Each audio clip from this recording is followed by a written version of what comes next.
Hello বন্ধুরা, তো চলে এসেছি আবারও একটা সহজ রেসিপি সহজভাবে বানিয়ে নিয়েছি। আর এই সহজ রেসিপিটা বানিয়েছি মিষ্টি রেসিপি।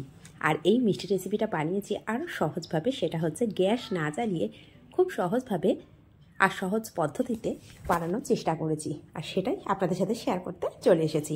স্কিপ না করে সম্পূর্ণটা দেখার অনুরোধ রইল। তো প্রথমে এখানে আমি 20 পিস মতন কাজু বাদাম নিয়েছি। এখন এর মধ্যে দিয়ে দেব 2 টেবিল চামচ চিনি।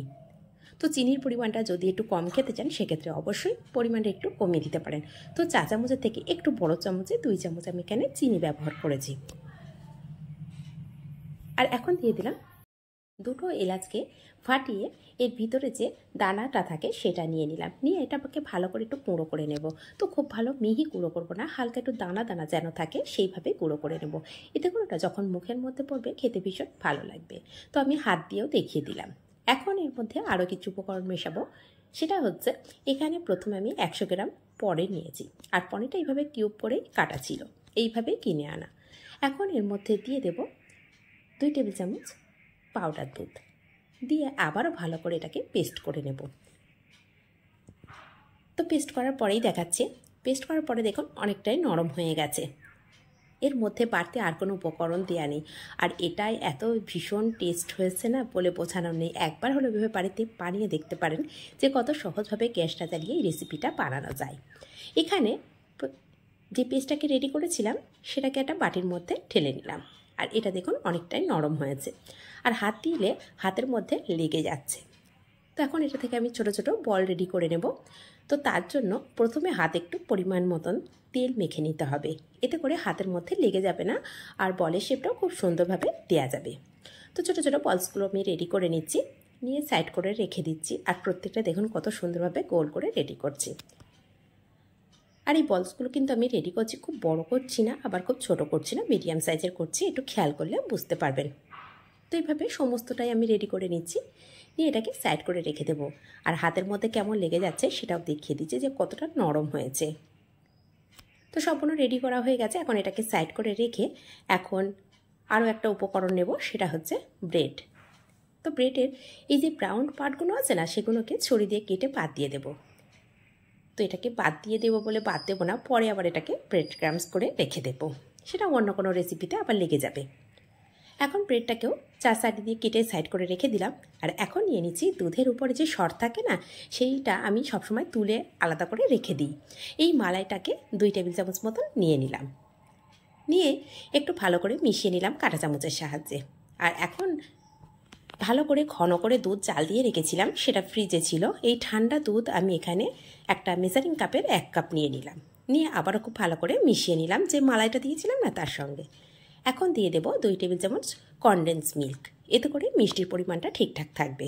যদি কনডেন্স মিল্ক হাতের কাছে না থাকে অবশ্যই এখানে আরও 2 চামচ পাউডার দুধ আগে থেকে একটু গরম জলে মিশিয়ে রেখে দিতে পারেন। আর তার সঙ্গে একটু চিনি দিয়ে ভালো করে ফুটিয়ে নিতে পারেন, নিয়ে সেটাকে ঠান্ডা করে মিশিয়ে নিতে পারেন। সবার হাতের কাছে কিন্তু কনডেন্স মিল্কটা থাকে না। তো এখন একটা ব্রেড নিয়ে নিলাম, নিয়ে ভালো করে যে দুধটার মধ্যে সব উপকরণ দিয়ে রেডি করে রেখেছিলাম না, মালাই, কনডেন্স মিল্ক, সেগুলো দিয়ে মেখে রেখেছিলাম,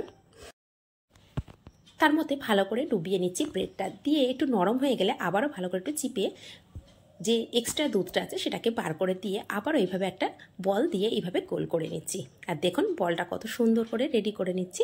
এইভাবে সমস্তটাই আমি রেডি করে নেব। তো রেডি করার পরে দেখুন এখানে 6টা রেডি হয়েছে। এই 6টার মধ্যে এখন একটু সাজিয়ে গুছিয়ে নেওয়ার পালা। তো একটু দেখতে সুন্দর হলে খেতে না ভীষণ ভালো লাগে। তো এখানে স্যাফরন ছিল আমার হাতের কাছে, সমস্তটাই একটু করে স্যাফরন দিয়ে দিলাম।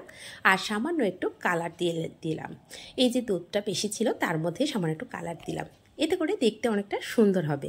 আর দেখতে সুন্দর হলে সেটা কিন্তু খাওয়ার আগ্রহটাই বেড়ে যায়। সবার প্রথমে কিন্তু আমরা চোখ দিয়েই খাই, তারপরে কিন্তু আমরা মুখ দিয়েই খাই।